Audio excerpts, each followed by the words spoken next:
પાડોશી સિદ્ધપુરના અમારા પૂર્વ સાથી ધારાસભ્ય માનનીય ચંદનજીભાઈ ઠાકોર, બળદેવજી ઠાકોર, બનાસકાંઠાના સાંસદ બનાસની બેન જ્ઞાનીબેન, એઆઈસીસીના અમારા સેક્રેટરી સુહાસિની બેન, ગુજરાત પ્રદેશ કોંગ્રેસ સમિતિના પ્રદેશ પ્રમુખ માનનીય અમિતભાઈ ચાવડા, વિરોધ પક્ષના નેતા તુષારભાઈ સુતરિયાભાઈ, મંચ ઉપર ઉપસ્થિત તમામ કોંગ્રેસ પરિવાર, અમારા ચૌધરી સાહેબ જિલ્લા પ્રમુખ, પત્રકાર મિત્રો, બહેનો, માતાઓ, વડીલો, યુવાન દોસ્તો, હમણાં જ અમદાવાદથી પ્રેસ કોન્ફરન્સ કરીને આવ્યો છું અને બરાબર સંઘવી સાહેબને ઘચકાયા છે. પછી રસ્તામાં થયું બાપડો 8 ચોપડી ભણેલો છે, એની જોડે કેટલી અપેક્ષા રાખવી, જાજુ ભણતર છે નહીં, એની જોડે કેટલી અપેક્ષા રાખવી, અને એવું નહીં થાય. પણ સાથીઓ, આજે જે જ્ઞાનીબેને વાત કરી, બધાએ વાતને ગંભીરતાથી લેવાની જરૂર છે. આખું આ પ્રકરણ કઈ રીતે ઊભું થયું, માનનીય અમિતભાઈ અને તુષારબેની સમક્ષ થરાદના ઢીમા પાસેથી જ્યારે અમારી જન આક્રોશ રેલી નીકળી, ત્યારે આગળ રસ્તામાં શિવનગર નામનું એક વિસ્તાર,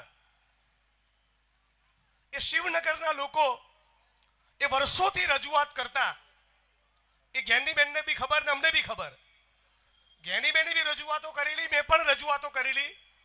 એ વિસ્તારના વડીલો, યુવાનો, બહેનો બધાની બહુ લાંબા વર્ષોની રજૂઆત બાદ પણ જ્યારે તંત્ર કામ નહોતું કરતું, ત્યારે બધી બહેનોને લઈને અમે જિલ્લા પોલીસ વડાની કચેરી ત્યાં અમે લોકો પહોંચી ગયા.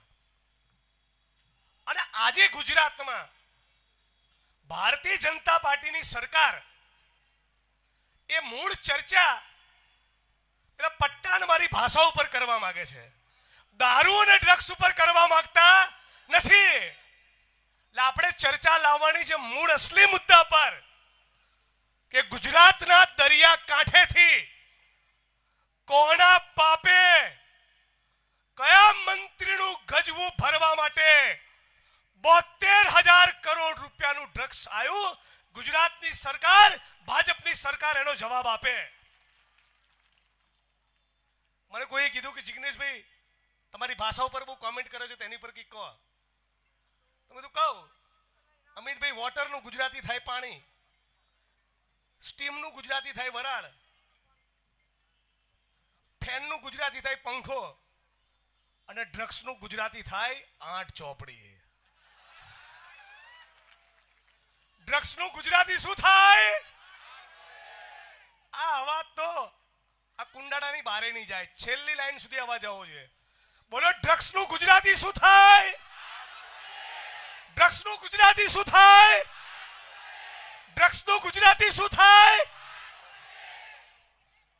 ગુજરાતી ભાષા સારી છે ને મારી. અને ત્યાંના જિલ્લા પોલીસ વડા થરાદના અને ત્યાંના પોલીસ ઇન્સ્પેક્ટર શ્રી, એ બંને નવા હતા. ચંદનજી બી એમને માંડ 10, 12, 15 દાડા થયા હતા. પણ મૂળ જવાબદારી આખી સિસ્ટમની છે. અને ત્યાંના જે સ્થાનિક પોલીસ કર્મીઓ છે, જે દારૂ જુગારને ડ્રગ્સમાંથી કમાતા હતા, એમના માટે અમે કોમેન્ટ કરી હતી. અને આજે પણ એક કોમેન્ટ ઉપર કાયમ છું કે ધારાસભ્ય હોય, સંસદ સભ્ય હોય, મંત્રી હોય, આઈએસ હોય, આઈપીએસ હોય, મીડિયા કર્મી હોય કે કોઈ પણ માણસ હોય, ખોટું કરે તેના પટ્ટા ઉતરી જવા જોઈએ. અને જે સામાન્ય પરિવારમાંથી આવતા પ્રમાણિક નિષ્ઠાવાન પોલીસ કર્મચારીઓ છે, એમની મહેનત, એમની સેવા અને એમની નિષ્ઠાને મારા વતન મહેસાણાની ધરતી પરથી હું સલામ કરું છું, વંદન કરું છું. પણ જે માણસો ખોટા કામ નથી કરતા, એમને ડરવાની કોઈ ચિંતા હોતી નથી. જે માણસ ખોટા નામ નથી કરતા, જેમની નિયતમાં ખોટ નથી, સત્યમની પડખે આવીને ઊભું રહેતું હોય છે. એટલે તમને કહું કે ગઈકાલે માનનીય અમિતભાઈ, આસામની પોલીસે મારી ધરપકડ કરી અને અહીંથી પાલનપુર સર્કિટ હાઉસથી આસામ લઈ ગયા અને ત્યાં એક મહિલા પોલીસ કર્મચારીને મારી જોડે બેસાડી જે છેડતીનો કેસ કરેલો, ગઈકાલે આસામની હાઈકોર્ટે એ છેડતીની કલમ દૂર કરી નાખી. સમય લાગતો હોય છે પણ સત્યમેવ જયતે. અને યાદ કરાવું, 2 દિવસ પહેલા મુંબઈ હતો ત્યારે ગુજરાત પોલીસના એક કર્મચારી મિત્રએ કીધું કે જિગ્નેશભાઈ, ફરી એકવાર આ ગુજરાતની સરકાર કોઈક મહિલાનો ઉપયોગ કરીને તમારી સામે કેસ કરવા માંગે છે. તો મેં અમને જવાબ આપ્યો कि कितनी ऊंची जेल है तेरी, देखी है और देखेंगे, आखिरी दाव हमारा है, जीतेंगे भाई जीतेंगे. ફરી એકવાર સત્યમેવ જયતે થશે. આજે ગુજરાતની અંદર હર્ષ સંઘવી અને રાજ્યના મુખ્યમંત્રીને સમગ્ર ગુજરાતની જનતા વતી અમે એક પડકાર ફેંકવા માંગીએ છીએ કે તમને જાવ 100 દિવસ આપ્યા. આ 100 દિવસની અંદર ગુજરાતના એક પણ જિલ્લાના એક પણ તાલુકામાં દારૂનો અડ્ડો ના ચાલતો હોય, જુગારનો અડ્ડો ના ચાલતો હોય, એક પણ કુટણખાનું ના ચાલતું હોય અને એક પણ જગ્યાએ ડ્રગ્સ ના મળે, આવું તમે ગુજરાત કરીને બતાવો. અમે તમને ચેલેન્જ આપીએ છીએ. આપણા ગુજરાતની અંદર ગાંધી અને સરદારના ગુજરાતમાં, ઇન્દુલાલ યાજ્ઞિક અને રવિશંકર મહારાજના ગુજરાતની અંદર તમે જુઓ, મહેસાણાની અંદર ડ્રગ્સ આવી ગયું, અમારા પાલનપુરમાં ડ્રગ્સ આવી ગયું, આખા ગુજરાતમાં આવી ગયું. આખા ગુજરાતની અંદર દરિયાકાંઠે 72,000 કરોડનું ડ્રગ્સ પકડાયું. તો સવાલ પૂછવો કે નહીં કે આ ડ્રગ્સ આવે છે ક્યાંથી, કોણ એને મંગાવે છે, કોણ એના સપ્લાયર, કોણ એના ડિસ્ટ્રીબ્યુટર અને કોણ એના ખરીદનારા. આ સવાલ ગુજરાતી તરીકે આપણે પૂછવાનો કે નહીં? પૂછવાનો કે નહીં? ડ્રગ્સ મુક્ત ગુજરાત બનાવવું છે કે નહીં?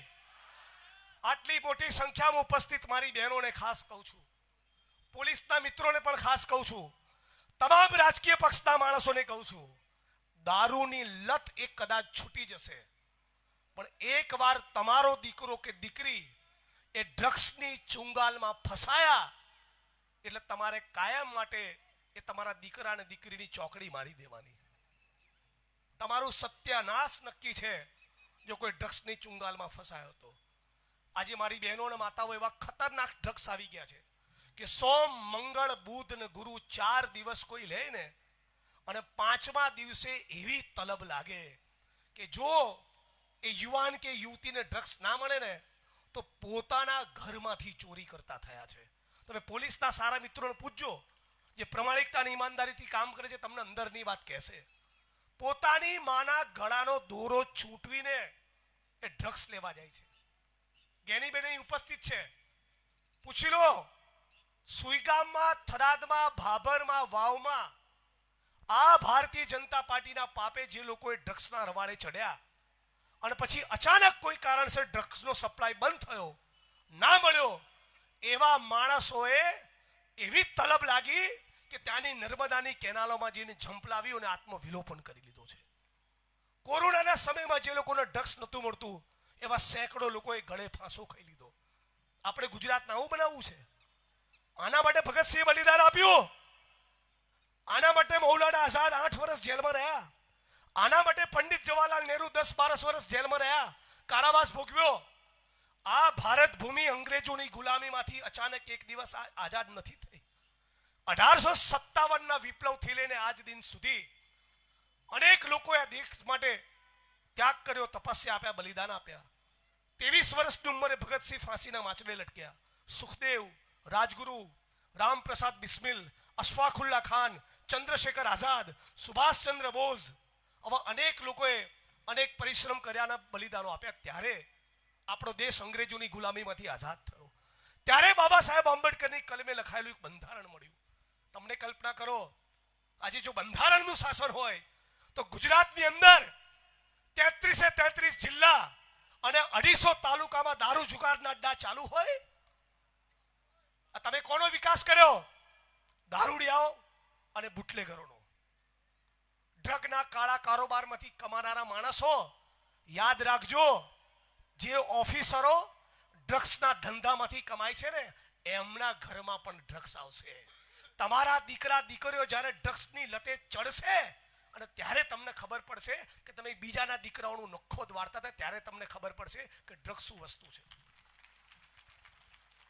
આજે માનનીય અમિતભાઈ અને ગુજરાત પ્રદેશ કોંગ્રેસ સમિતિના નેતૃત્વમાં જે જન આક્રોશ રેલી નીકળી છે, આ જન આક્રોશ રેલી વતી અમે સમગ્ર ગુજરાતની 6.5 કરોડ જનતાનો આભાર માનીએ છીએ કે બધા એકદમ મુઠ્ઠી વાળીને કોંગ્રેસની સાથે જોડાઈ ગયા છે. જોડાય છે કે નથી જોડાયા? આખા ગુજરાતમાં, એ સૌરાષ્ટ્ર હોય, એ કચ્છ હોય, એ ચરોતર હોય, એ દક્ષિણ ગુજરાત હોય, એ સુરત, વડોદરા, રાજકોટ, અમદાવાદ, ચારે બાજુથી સોશિયલ મીડિયામાં જ્યાં જુઓ ત્યાં બરાબર હર્ષભાઈની ધુલાઈ થઈ રહી છે. તબિયતથી દબાઈને લોકો ગાળો લખી રહ્યા છે. આ કેટલીક ન્યૂઝ ચેનલ વાળાએ આમાં કેવું ડિબેટ થાય ને, તો ભાઈ કોંગ્રેસ તરફથી બળદેવજી ભાઈ બેઠા હોય તો ભાજપ તરફથી કોઈ માણસને બેસાડે. 3-4 ડિબેટો કેવી પ્લાન કરી કે સરકારની ભાષા બોલે એવો માણસ અને કોંગ્રેસ પાર્ટીમાંથી હું પણ નહીં ને કોઈ પણ નહીં, એક ધારી તલવાર ચલાવી હતી. માહિતી તો ત્યાં સુધી મળી બળદેવજીભાઈ કે ન્યૂઝ એક એજન્સીને પડીકું આપ્યું કે જે છાપા ચેનલ વાળા જિગ્નેશભાઈની વિરુદ્ધમાં ચલાવે, જેવી સ્ટોરી અપલોડ થાય 15,000 રૂપિયા જમા થઈ જાય સ્ક્રિપ્ટ સાથે. પણ શું થયું? 1-2 જણાએ સ્ટોરી ચલાવી અને પછી મેહોણીમાં જે દબાઈને લોકોએ ગાળો લખી છે, જે દબાઈને ચોપડાઈ છે લોકોએ, વસ્તી ચારે બાજુથી ફાટી હતી. બધાય સ્ટોરીઓ બોરીઓ ગુલ કરીને હવે એવું લખવા માંડ્યા કે બોલો બંધ ક્યારે થશે. બધા લાઈન ઉપર આવી ગયા. મતલબ શું? આ ડ્રગ્સ સામેની લડાઈ, આ વ્યસન સામેની લડાઈ એ ફક્ત મંચ ઉપર ઉપસ્થિત નેતાઓથી નહીં થાય. મારી બહેનો, માતાઓ, વડીલો, યુવાન દોસ્તો, તમારે પણ અમારી સાથે ક્રાંતિ કરવા પડશે. તમારે પણ જરા તાકાત બતાવવી પડશે. તમારે પણ સાથ સમગ્ર અને ટેકો આપવો પડશે. આપણા ગુજરાતની અંદર છડે ચોક, આ બનાસકાંઠાની બોર્ડર પરથી દારૂ આવે. તમે કલ્પના કરો, બધા છેલ્લી લાઈનમાં અવાજ આવે છે ને, જરા થોડા હાકલા પડકારા કરો તો ખબર પડે. આ થરાદ અને બનાસકાંઠાના સાબરકાંઠાથી દારૂ આવે તો મારો સવાલ થાય છે કે જે સ્ટેટ મોનિટરિંગ સેલ એ ફક્ત constable, head constable, ASI, PSI અને પીઆઈની સામે જ પગલા ભરે છે, તો બનાસકાંઠામાંથી નીકળેલો દારૂ એ પાટણ, મહેસાણા, ગાંધીનગર થઈને જ્યારે અમદાવાદ પહોંચે તો રસ્તામાં આવતા જિલ્લા પોલીસ વડાઓની જવાબદારી ખરી કે નહીં? આ તો શું, બનાસકાંઠામાંથી દારૂ નીકળ્યો એટલે એક માણસ જ રિંગ મારી દે કે કહી દેજો ભાઈ લાઈનની ગાડી છે.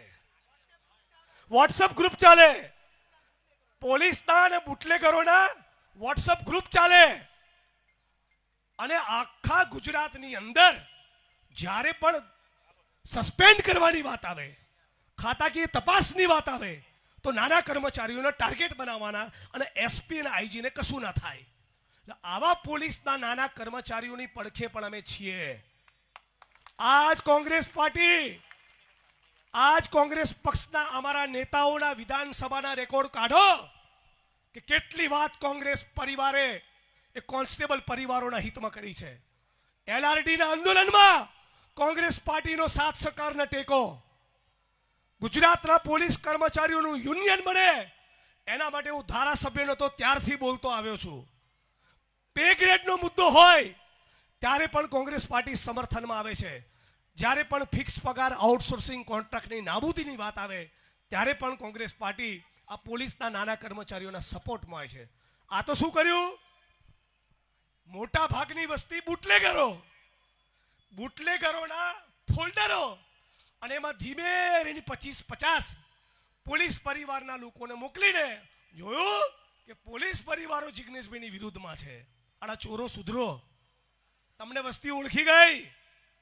પોલીસ પરિવારની બહેનો, માતાઓ અને એમના પરિવારના લોકો, બિચારા કોઈ સામાન્ય ગરીબ ખેડૂતનો દીકરો કોન્સ્ટેબલ બન્યો હોય, હેડ કોન્સ્ટેબલ બન્યો હોય, એની કાનપટ્ટી ઉપર બંદૂક મૂકી એની પર પ્રેશર કરીને તમે એને ફરજ પાડો કે જાઓ જિગ્નેશભાઈની વિરુદ્ધમાં કાર્યક્રમ કરો. તમે ભૂંડા લાગો છો હર્ષભાઈ, તમે ભૂંડા લાગો છો. તમને ગુજરાતની જનતા અને પોલીસના મિત્રોએ ઓળખી ગયા અને પાછા કહે છે સંસ્કાર. કેવો વિડીયો બહાર આવ્યો હર્ષભાઈનો કે કોકને કહેતા હતા તારા ટાંટિયા તોડી નાખવા જોઈએ.